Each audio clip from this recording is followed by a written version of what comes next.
آذان کے بعد کی دعائیں۔ حضرت عبداللہ بن عمرو بن عاص رضی اللہ عنہ روایت کرتے ہیں کہ رسول اللہ صلی اللہ علیہ وسلم نے فرمایا، جب تم مؤذن کی آواز سنو تو تم مؤذن کو جواب دو، یعنی آذان کا جواب دینا لازم ہے، اور جب آذان ختم ہو جائے تو مجھ پر درود بھیجو، پس تحقیق جو مجھ پر ایک بار درود بھیجتا ہے اللہ اس پر 10 بار رحمت بھیجتا ہے۔ تو آذان کے فوراً بعد کیا کام کرنا چاہیے؟ درود شریف پڑھنا چاہیے۔ کتنی دفعہ؟ 1 دفعہ۔ کیسے؟ نماز والا میں 1 دفعہ پڑھ دیتی ہوں درست تلفظ کے ساتھ، غور سے سن لیجئے۔ اللہم صل علی محمد وعلی آل محمد کما صلیت علی ابراہیم وعلی آل ابراہیم انک حمید مجید، اللہم بارک علی محمد وعلی آل محمد کما بارکت علی ابراہیم وعلی آل ابراہیم انک حمید مجید۔ یا الہی رحمت بھیج محمد صلی اللہ علیہ وسلم پر اور آل محمد پر، جیسے رحمت بھیجی تو نے ابراہیم اور آل ابراہیم پر، بے شک تو تعریف کیا گیا بزرگی والا ہے۔ یا الہی برکت بھیج محمد صلی اللہ علیہ وسلم پر اور آل محمد پر، جیسے برکت بھیجی تو نے ابراہیم پر اور آل ابراہیم پر، بے شک تو تعریف کیا گیا بزرگی والا ہے۔ حضرت جابر رضی اللہ عنہ روایت کرتے ہیں کہ رسول اللہ صلی اللہ علیہ وسلم نے فرمایا، جو شخص آذان کا جواب دے اور پھر آذان ختم ہونے پر یہ دعا پڑھے، اس کے لیے قیامت کے دن میری شفاعت واجب ہو جاتی ہے۔ کیا ہے دعا؟ اللہم رب هذه الدعوة التامة والصلاة القائمة آت محمدا الوسيلة والفضيلة وابعثه مقاما محمودا الذي وعدته۔ اس پوری پکار یعنی آذان کے اور قیامت تک قائم رہنے والی نماز کے رب محمد صلی اللہ علیہ وسلم کو وسیلہ اور بزرگی عطا فرما اور انہیں مقام محمود میں پہنچا جس کا تو نے ان سے وعدہ کیا ہے۔ وسیلہ کیا چیز ہے؟ وسیلہ کے متعلق خود رسول اللہ صلی اللہ علیہ وسلم فرماتے ہیں، تحقیق وسیلہ بہشت میں ایک درجہ ہے، یعنی ایک مقام ہے جو صرف ایک بندے کے لائق ہے، یعنی ایک خاص اسپیشل جگہ ہے جس میں صرف ایک ہی شخص جا سکتا ہے، اور میں امید رکھتا ہوں کہ وہ بندہ میں ہی ہوں، پس جس نے آذان کی دعا پڑھ کر اللہ سے میرے لیے وسیلہ مانگا اس کے لیے میری یعنی حضور صلی اللہ علیہ وسلم کی شفاعت واجب ہو گئی۔ نبی صلی اللہ علیہ وسلم کے ارشاد سے معلوم ہوا کہ وسیلہ بہشت کے ایک بلند و بالا درجے کا نام ہے۔ دعائے آذان میں اضافہ۔ مسنون دعائے آذان میں بعض لوگوں نے چند الفاظ بڑھا رکھے ہیں اور وہ الفاظ مروجہ کتب نماز میں بھی موجود ہیں۔ دعائے مسنونہ کے جملہ والفضیلہ کے بعد والدرجۃ الرفیعہ کی زیادتی کرتے ہیں، اور آگے وعدتا ہوں کہ خالص دودھ میں ورزقنا شفاعتہ یوم القیامہ کا پانی ملا رکھا ہے، اور پھر اخیر میں مسنون دعا کے اندر یا ارحم الراحمین کی آمیزش ہے۔ افسوس، کیا نبی صلی اللہ علیہ وسلم کی بتائی ہوئی دعا میں یہ خامی رہ گئی تھی جو بعد کے لوگوں نے اپنے اضافے سے پوری کی؟ مسلمانوں کو رسول اللہ صلی اللہ علیہ وسلم کے فرمان پاک میں کمی یا زیادتی کرنے کے تصور سے کانپ اٹھنا چاہیے، یعنی ہمارا کوئی مقام نہیں کہ ہم اپنی طرف سے اضافے کریں۔ نبی صلی اللہ علیہ وسلم نے رات کو باوضو ہو کر سونے سے پہلے پڑھنے کے لیے ایک دعا بتائی۔ حضرت براء بن عازب رضی اللہ عنہ نے پڑھ کر سنائی تو بنبی کا کی جگہ برسول کا یعنی نبی کی جگہ رسول کہا تو نبی صلی اللہ علیہ وسلم نے فرمایا، میرے بتائے ہوئے لفظ نبی کو رسول سے مت بدلو بلکہ بنبی کا ہی کہو، یعنی حتیٰ کہ دعاؤں میں بھی آپ نے الفاظ کو بدلنے کی اجازت نہیں دی، الا یہ کہ آپ نے خود ہی 2 مختلف طریقوں سے ایک چیز بتائی ہو۔ حضرت سعد بن ابی وقاص روایت کرتے ہیں کہ رسول اللہ صلی اللہ علیہ وسلم نے فرمایا، جو شخص مؤذن کی اذان سن کر یہ دعا پڑھے تو اس کے گناہ بخش دیے جائیں گے۔ دعا یہ ہے، اشہد ان لا الہ الا اللہ وحدہ لا شریک لہ وان محمدا عبدہ ورسولہ رضیت باللہ ربا وبمحمد رسولا وبالاسلام دینا۔ میں گواہی دیتا ہوں کہ اللہ کے سوا کوئی سچا معبود نہیں، وہ ایک ہے، اس کا کوئی شریک نہیں، اور حقیقت میں محمد صلی اللہ علیہ وسلم اس کے بندے اور رسول ہیں۔ میں اللہ کے رب ہونے اور محمد صلی اللہ علیہ وسلم کے رسول ہونے اور اسلام کے دین ہونے پر راضی ہوں۔ اذان و اقامت کے کچھ اور مسائل۔ ہر نماز کے وقت اذان دینی چاہیے۔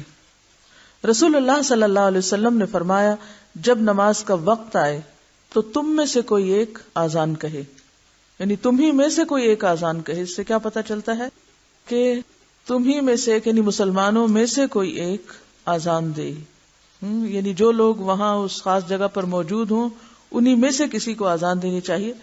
لہذا ٹیلی ویژن کی اذان یا پھر ٹیپ ریکارڈر پہ اذان یا گھڑیوں میں اذان، وہ ایک یاد دہانی تو ہے، لیکن اصل مقصد یا اصل فائدہ اس سے نہیں حاصل ہو سکتا۔ اس لیے یہ سوچنا کہ کہیں صرف ٹیپ ریکارڈر چلا کے اذان دے دی جائے تو وہ اصل اذان کے برابر ہوگی، اصل اذان برابر نہیں ہوگی۔ ہاں یہ ہے کہ نہ ہونے سے بہتر ہے کہ انسان کچھ تو سنے، خصوصاً ایسی جگہیں، ایسے ملک جہاں بالکل بھی اذان نہیں ہوتی، اور اگر آپ وہاں مہینوں مسجد نہیں جاتے، جیسے خواتین کو روکا بھی جاتا ہے مسجد جانے سے، تو اس کا مطلب یہ ہے کہ زندگی اتنی بڑی خیر سے محروم ہی گزرتی چلی گئی۔ تو اس لیے ضروری ہے کیا کہ انسان پھر کوئی آلٹرنیٹ تلاش کرے۔ حضرت بلال رضی اللہ عنہ سے مذکور ہے کہ وہ اذان کہتے ہوئے کانوں میں انگلیاں ڈالتے تھے، اذان کہتے ہوئے کانوں میں انگلیاں ڈال لیتے تھے، کیونکہ بلند آواز سے پکارنا ہوتا تھا نا۔ حی علی الصلاح کہتے وقت منہ دائیں طرف پھیریں اور حی علی الفلاح کہتے وقت بائیں طرف، لیکن سینہ نہیں، صرف گردن موڑنا ہوتی، یعنی یہ نہیں کہ آپ پورے کے پورے خود بھی ادھر مڑ جائیں، نہیں۔ حضرت عثمان بن ابی العاص رضی اللہ عنہ کی روایت ہے کہ نبی صلی اللہ علیہ وسلم نے ان کو ان کی قوم کا امام مقرر کیا اور فرمایا، واتخذ مؤذنا لا یأخذ علی آذانہ اجرا، کہ مؤذن وہ مقرر کر جو اپنی آذان پر مزدوری نہ لے، یعنی اللہ کا نام بلند کرنے پر اجرت نہ لے۔ مؤذن وہ مقرر کرنا چاہیے جو بلند آواز والا ہو۔ حضرت عبداللہ بن زید کہتے ہیں کہ رسول اللہ صلی اللہ علیہ وسلم نے انہیں فرمایا، بلال کو آذان سکھاؤ کیونکہ وہ تم سے بلند آواز ہے۔ یعنی ہر کام یا ڈیوٹی اسی شخص کے سپرد کی جانی چاہیے جو اس کا اہل ہو، اس میں ڈسکریمنیشن کی بات نہیں، اور ہر کام ایک ہی شخص نہیں کر سکتا۔ اللہ نے مختلف لوگ مختلف صلاحیتوں کے ساتھ پیدا ہی اس لیے کیے ہیں کہ وہ مل جل کر دنیا کا نظام چلائیں، چاہے وہ دین سے متعلق کوئی چیز ہو یا دنیا سے متعلق۔ ایک صحابیہ رضی اللہ عنہا فرماتی ہیں کہ مسجد کے قریب تمام گھروں سے میرا مکان اونچا تھا، یعنی ہائٹ زیادہ تھی، اور حضرت بلال اس مکان پر چڑھ کر فجر کی اذان دیتے تھے۔ تو اس سے یہ بھی پتہ چلتا ہے کہ اذان بلند جگہ سے دینی چاہیے، کیونکہ اس سے آواز زیادہ پھیلتی۔ جب انسان کسی کمرے کے اندر یا مکانوں کے بیچ میں کھڑا کر دیتا تو دیواریں اور باقی چیزیں جو ہیں وہ آواز کو پھیلنے سے روک دیتی ہیں، اور اس طرح وہ اصل مقصد پورا نہیں ہوتا۔ حضرت عبداللہ بن عمر رضی اللہ عنہ روایت کرتے ہیں کہ رسول اللہ صلی اللہ علیہ وسلم نے ایک آدمی کو فرمایا، جیسے مؤذن کہتا ہے تو بھی اسی طرح جواب دے، پھر جب تو جواب سے فارغ ہو جائے تو دعا مانگ، تو دیا جائے گا۔ تو اس سے کیا پتہ چلتا ہے کہ اذان کا جواب دینے کے بعد دعا قبول ہوتی۔ رسول اللہ صلی اللہ علیہ وسلم نے فرمایا، اذان اور تکبیر کے درمیان اللہ تعالیٰ دعا رد نہیں فرماتا، یعنی وہ دعا کی قبولیت کا وقت ہوتا ہے۔ بہت سے لوگ اتنے خوبصورت موقع کو محض اپنی غفلت کی وجہ سے گنوا دیتے ہیں، بلکہ ایسے مواقع کا تو انتظار رہنا چاہیے کہ اچھا اذان ہوئی یا نہیں، اور کان بھی ادھر لگائے رکھنے چاہیے تاکہ ایسا موقع اور ایسا وقت ہاتھ آئے جس سے ہم اللہ سے مانگ سکیں، اور اس طرح مانگیں کہ دعا قبول بھی ہو جائے۔ بیماریوں اور وبا کے موقع پر لوگ گھر گھر اذانیں دیتے ہیں، یہ سنت سے ثابت نہیں، کیونکہ اس سلسلے میں پیش کی جانے والی تمام روایات ضعیف ہیں۔ آپ نے دیکھا ہوگا مدینہ میں کئی دفعہ بہت مشکل حالات آئے، آپ کو جنگ احزاب کا موقع بھی یاد ہوگا کہ جب مسلمانوں کا حال کیا ہو گیا تھا، ہنالک ابتلی المؤمنون وزلزلوا زلزالا شدیدا، اتنا شدید خوف و ہراس تھا اور اتنی شدید آزمائش تھی کہ بس یوں لگتا تھا کہ اب ختم ہی ہو کے رہ جائے گا سب سلسلہ۔ لیکن ایسے موقع پر بھی مدافعت کے لیے کوئی اذانیں نہیں دی گئی تھی گھر گھر میں یا چھتوں پہ چڑھ کے. الصلاۃ خیر من النوم کے الفاظ سوائے اذان فجر کے کسی اور اذان میں نہیں کہنے چاہیے. اقامت اذان کے فوراً بعد نہیں ہونی چاہیے. یہ نہیں کہ ادھر سے اذان اور دوسری طرف اقامت شروع ہو جائے، کیونکہ نبی صلی اللہ علیہ وسلم نے فرمایا اذان اور تکبیر کے درمیان نفل نماز کا وقفہ ہوتا ہے، یعنی نماز کی جو سنتیں ہوتی ہیں وہ اس وقت ادا کی جاتی ہیں. صبح صادق سے کچھ دیر پہلے والی اذان جائز ہے، یعنی تہجد کی اذان جس کو بولتے ہیں. نبی صلی اللہ علیہ وسلم نے فرمایا تمہیں بلال کی اذان سحری کھانے سے نہ روکے، کیونکہ وہ رات کو اذان دیتے ہیں تاکہ تہجد پڑھنے والا لوٹ آئے، یعنی تہجد سے فارغ ہو جائے اور سونے والا نماز فجر کے لیے خبردار ہو جائے. اور عموماً لوگ حضرت بلال کی اذان کے ساتھ اٹھتے تھے اور پھر دوسری اذان کے ساتھ فجر پڑھتے تھے اور اس بیچ کے عرصے میں سحری کھاتے تھے. نبی صلی اللہ علیہ وسلم نے فرمایا جب اقامت ہو جائے تو فرض نماز کے علاوہ کوئی نماز نہیں ہوتی، یعنی جب تکبیر ہو جائے صفیں بننے لگیں تو پھر نفل سنت وغیرہ کچھ نہیں، اسے ختم کر دینا چاہیے. رسول اللہ صلی اللہ علیہ وسلم نے میدان عرفات میں 2 نمازیں اکٹھی پڑھی. آپ نے آذان ایک مرتبہ دلوائی اور ہر نماز کے لیے اقامت الگ الگ کہلوائی. اس سے پتہ چلتا ہے کہ جب نمازیں جمع کی جا رہی ہوں کسی بھی وجہ سے، خواہ وہ کسی سبب قضا ہو گئی تو آپ جمع کر رہے ہیں یا سفر کی وجہ سے جمع کریں، 2 ہی اسباب ہوتے ہیں نا جمع کرنے کے. گھر میں آرام سے بیٹھ کے تو نہیں جمع کی جاتی، الا یہ کہ کوئی بیمار ہو یا کسی ایسے عذر میں ہو. تو ایسی صورت میں آذان ایک ہی بار ہوگی، کیونکہ جب ایک نماز کا وقت ہو تو ایک ہی دفعہ آذان ہوتی ہے، لیکن ہر نماز کے لیے پھر اقامت الگ الگ. رسول اللہ صلی اللہ علیہ وسلم نے فرمایا جب اقامت کہی جائے تو صف میں شامل ہونے کے لیے نہ بھاگو، یعنی اقامت ہو گئی، مثلا یہ مسجد کا حال ہے اور کوئی شخص وہ اس دروازے کے پاس ہے یا باہر ہے، اس نے سنا اقامت ہو گئی، اب وہ کیا کرے، دڑ دڑ بھاگنا شروع کر دے. اس کے پیچھے ایک اور ہے وہ بھی بھاگنا شروع کر دے.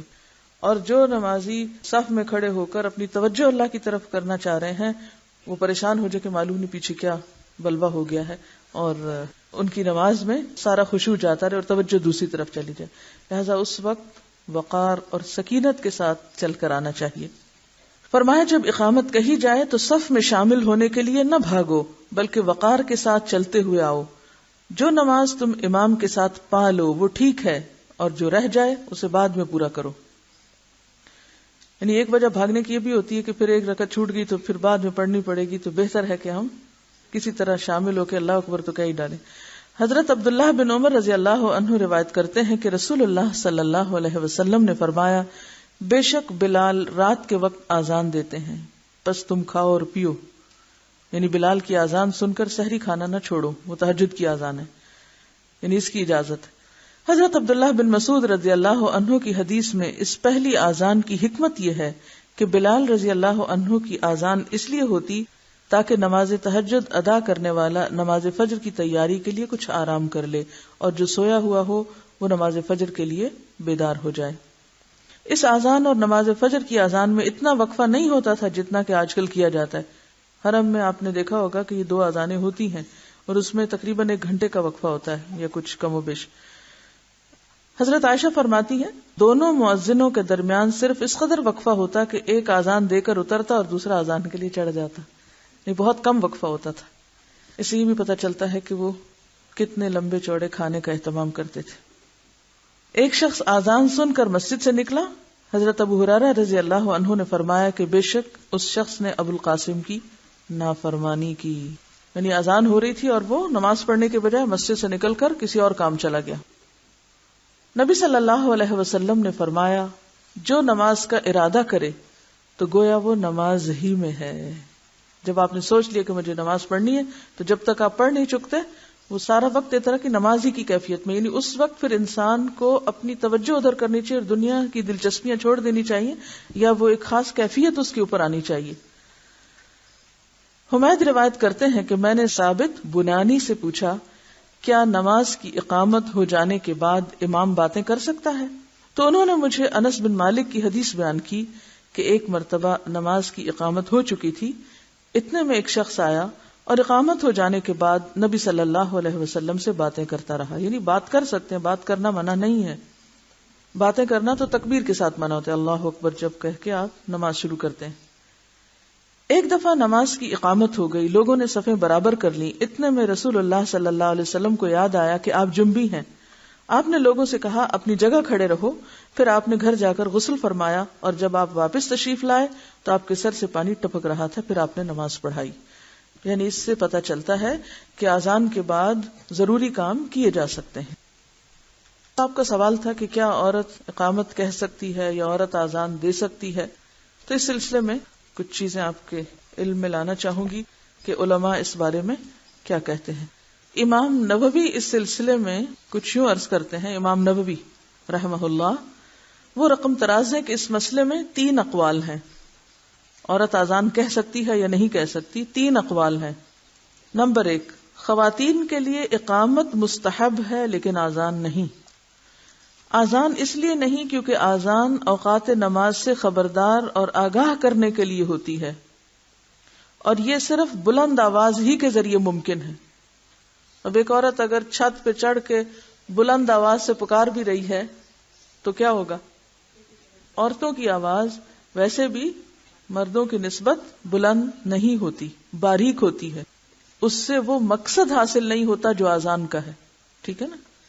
تو اس لیے عورت کو یہ تکلیف نہیں دی گئی کہ وہ چھت پر کھڑی ہو کر اذان دے، ٹھیک ہے؟ ابن عمر فرمایا کرتے تھے لیس علی النساء آذان واما ان الاقامت تستحب، عورتوں پہ اذان کہنا لازمی نہیں، البتہ اقامت کہنا مستحب ہے۔ یہ کس کا قول ہے؟ ابن عمر کا، یعنی یہ ایک اوپینین ہے۔ دوسرا اوپینین، خواتین کے لیے اذان اور اقامت دونوں ہی درست نہیں، ٹھیک ہے؟ یعنی کچھ علماء کہتے ہیں کہ نہ وہ اذان دے سکتی اور نہ ہی اقامت کہہ سکتی۔ ان کی دلیل کیا ہے؟ ان کی دلیل یہ ہے، وہ کہتے ہیں کہ اقامت اذان ہی کے تابع ہے، یعنی اقامت بھی وہی چیز ہے جو اذان ہے، اس لیے دونوں میں فرق نہیں کر سکتے۔ تیسری بات، اذان اور اقامت دونوں مستحب ہیں، جیسا کہ حضرت عائشہ رضی اللہ تعالی عنہا سے مروی ہے، وہ اذان دیا کرتی تھی اور اقامت بھی کہا کرتی تھی، لیکن اذان چھت پہ چڑھ کے نہیں دیتی تھی، یعنی خواتین ہی کی مجلس میں، ٹھیک ہے؟ اب کیا 3 اقوال ہوئے، کیا 3 باتیں پتہ چلی؟ پہلی بات، عورت کے لیے اذان نہیں، اقامت مستحب ہے۔ یہ کون کہتے ہیں؟ امام نووی۔ کیوں؟ اس لیے کہ اذان بلند آواز سے ممکن ہے۔ اب یہ امام نووی آگے نہیں کہتے کہ پھر چونکہ عورت کی آواز باریک ہوتی ہے تو وہ مقصد پورا نہیں، یہ میں نے آپ کو وضاحت کر کے آگے مزید بتایا ہے۔ اس سلسلے میں عورت اور مرد کی جو آواز کا فرق ہے اس کو ناپا گیا ہے، اس میں کچھ پوائنٹس کا فرق ہے، یعنی عورت جتنا بھی اونچا کرے وہ اس لیول تک نہیں پہنچتی۔ تو اب یہ ہے کہ اذان ایک خاص ریچول بھی ہے اور ایک اطلاع ہے مسلمانوں کو نماز کی طرف بلانے کے لیے، اور پھر خاص طور پر مسجد میں اکٹھا کرنے کے لیے، جہاں نماز کی طرف بلانا وہاں مسجد میں جمع کرنے کے لیے۔ اب ظاہر ہے کہ عورت کے اوپر یہ ساری ذمہ داری ہے نہیں، لہٰذا اس کا اس میں کوئی رول نہیں ہے، سمجھ میں آتی ہے بات۔ دوسرا قول یہ کہ اذان اور اقامت دونوں نہیں ہو سکتے۔ کیوں؟ اس لیے کہ کوئی ایسی سنت روایت نہیں ملتی کہ نبی صلی اللہ علیہ وسلم کے زمانے میں کسی عورت کو بھی مؤذن مقرر کیا گیا تھا، تو ایسی صورت میں جب اذان نہیں تو اقامت کس لیے؟ تیسری روایت یا تیسرا قول کیا ہے کہ حضرت عائشہ رضی اللہ تعالی عنہا اذان اور اقامت دونوں کہتی تھی، اور ان سے بھی یہ بات نہیں ثابت کہ وہ کہیں بلند جگہ پر کھڑے ہو کر پورے مدینہ کے لیے وہ کہا کرتی تھی۔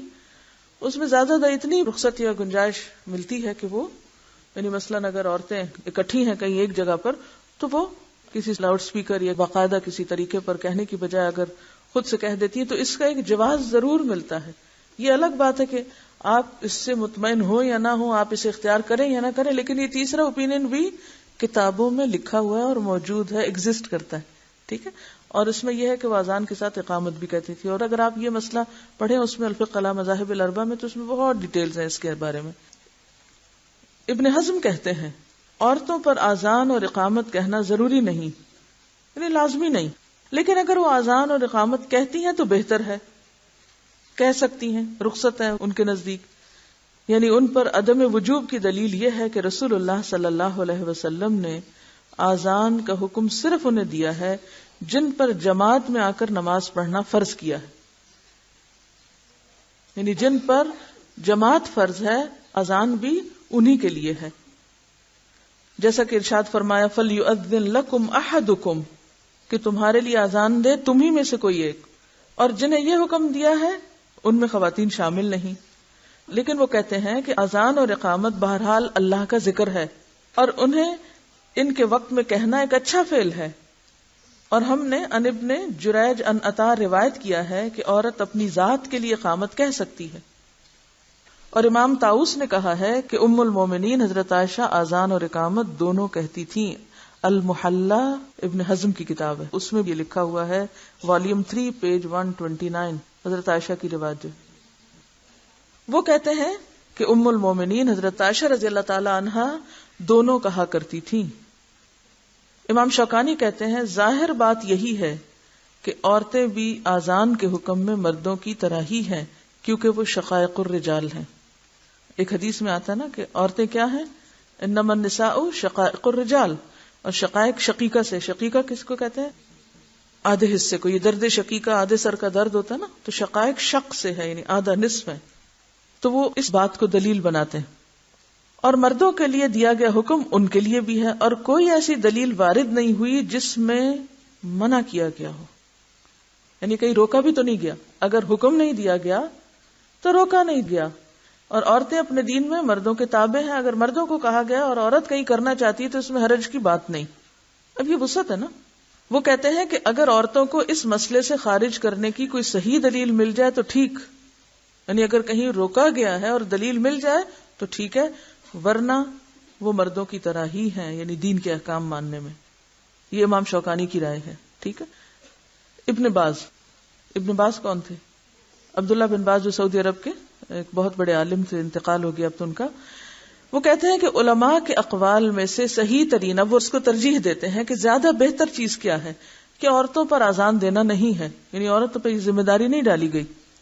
یہ کہتے ہیں کہ مردوں کی طرح عورتوں کا مسجد میں اذان دینا تو بالکل جائز نہیں، کوئی ضرورت نہیں، اور نہ ہی ایسی جگہ پر اونچی آواز کے ساتھ دینا درست ہے جہاں پورے شہر میں گونج رہی ہو وہ اذان. ہاں اگر کسی الگ جگہ میں صرف خواتین کی مجلس یا اجتماع ہو تو وہاں ہلکی آواز سے عورت اذان دے سکتی ہے، جیسا کہ حضرت عائشہ کے عمل سے یہ بات ثابت ہوتی ہے. البانی کہتے ہیں یہ اور اس طرح کے آثار عمل کے لیے درست ہیں. اب آپ دیکھیے دو چیزیں ہو گئی، ایک یہ کہ بالکل نہیں، اور ایک یہ کہ گنجائش ہے، اور تیسری بات یہ کہ اذان نہیں اقامت ہے. اب آپ کہاں کھڑے ہیں؟ اب آپ دیکھیے کہ اختلاف رائے تو ہے، کس کو غلط کہیں گے؟ اب غلط صحیح کی تو بات نہیں ہے نا، یہاں دین کی وسعت ہے، یعنی گنجائش ہے. دیکھیے چلے آپ تو ماشاءاللہ اتنے خوش قسمت ہیں، دن میں 5 دفعہ زوردار آواز سے اذان سنتے ہیں. آپ ایسے ممالک، ایسے علاقوں، ایسی جگہوں کے بارے میں بھی سوچئے کہ جہاں واقعی لوگوں نے ساری زندگی اذان نہیں سنی. اب کسی ایسی جگہ پر آپ کے ہسبینڈ کی پوسٹنگ ہو جاتی ہے، ہسبینڈ کو دین سے کوئی دلچسپی نہیں، بچوں کو کون سکھائے گا اذان؟ ماں ہی سکھائے گی نا. تو اگر کہیں ایسی جگہ ماں سکھانے کے لیے دن میں 2 دفعہ 1 دفعہ ان کو اذان دے کے بتاتی ہے، سکھاتی ہے، تو آپ اس کو حرام کہیں گے؟ نہیں. یہ رخصتیں اس لیے بھی ہیں کہ مخصوص حالات میں بھی انسان کو مخصوص چیزوں کی ضرورت پیش آتی. بعض ممالک ایسے ہوتے ہیں کہ جہاں ڈھیر عورتیں کھیتوں میں کام کر رہی تھیں، مثلا ٹی گارڈنز میں سے وہ پک کر رہی ہوتی ٹی. مجھے یاد ہے کپاس چننے کا سین جس میں میں خود بھی شریک رہی ہوں، تو یہ بہت ہی دلچسپ کام ہے. اب وہاں یہ ہوتا ہے کہ گروپ آف لیڈیز، وہ سویرے سویرے جاتا ہے، شام تک وہاں رہتے ہیں. اب وہاں کوئی مرد نہیں ہوتا بعض اوقات، بالکل کوئی مرد، اگر ہو بھی تو کوئی دور پار ہو، اپنے دوسری جگہ کام کرتے ہیں کیونکہ پسند بھی نہیں کیا جاتا. اتنی غیرت اور حیا پہلے تو تھی، مجھے اب کا نہیں پتا، کہ جس ایریا میں عورتیں کام کر رہی ہیں وہاں مرد کا گزرنا بھی معیوب، بہت ہی برا سمجھا جاتا تھا. اب ایسی جگہ پر اگر نماز کا وقت اور ایک عورت کھڑی ہو کر سب کو ایک نارمل آواز میں نماز کے لیے بلا لیتی ہے، بجائے یہ کہنے آؤ آؤ نماز کے لیے آؤ، تو اذان ہے کیا؟ بیسیکلی اطلاع دینا، خبردار کرنا. تو اگر رخصت چھوڑیں گے آپ تو دین میں وسعت اور دین کی خوبصورتی ہے نا، دین باقی تو رہے گا نا، ورنہ تو کیا ہوگا؟ نہ اذان، نہ نماز، اور صرف دنیا ہی دنیا. اور اسی وجہ سے آپ دیکھیں دیہاتوں میں اتنی جہالت عام ہے کہ نماز وہ سمجھتے ہیں ہمارے فرائض میں سے نہیں، یہ نماز تو فارغ لوگوں کا کام ہے. جیسے بچہ پیدا ہوتا ہے اور بعض اوقات وہاں پر کوئی مرد نہیں ہوتا اور اس کی پیدائش کے بعد اگر اس کے کان میں اذان دینا ہے تو آپ دے سکتے ہیں. مجھے خود میرے والد موجود تھے, میرے سب سے چھوٹے سے بڑا بھائی جب پیدا ہوا تو میں نے کہا کہ اس کے اذان دے اذان, تو کہتے ہیں آپ دیں, اور اس کے کان میں مجھ سے انہوں نے اذان دلوائی, ایک میں اذان دوسرے میں اقامت, حالانکہ وہ خود موجود تھے. شاید وہ سکھانا چاہتے تھے کہ کوئی ایسا موقع بھی ہو سکتا ہے کہ جہاں کوئی نہ ہو, یا یہ کہ ہر مرد کو ضروری بھی نہیں کہ اذان آتی بھی ہو. اب مثلاً ایک نیو مسلم ہے, نیا مسلمان ہوا ہے, اب ایک مسلمان عورت جو دین پڑھی لکھی ہے اس کی شادی ایک ایسے شخص سے ہو جاتی ہے جو چند دن پہلے مسلمان ہوئے, اتفاق سے وہ کسی ایسی جگہ جا پہنچتے ہیں کہ جہاں کوئی مسجد نہیں, کوئی اذان نہیں, پھر کیا ہوگا؟ اگر آپ جواز رکھیں گے یا گنجائش رکھیں گے, فلیکسیبلٹی تھوڑی سی ہوگی تو کیا ہوگا؟ دین کا نام بلند ہوتا رہے گا. اور اگر آپ سختی پر آ جائیں گے تو کیا ہوگا؟ رخصت ہو جائے گا دین. ہماری سختیوں نے ہی دین کو رخصت کیا ہے. وآخر دعوانا ان الحمد للہ رب العالمین. سبحانک اللہم وبحمدک نشہد ان لا الہ الا انت نستغفرک ونتوب الیک.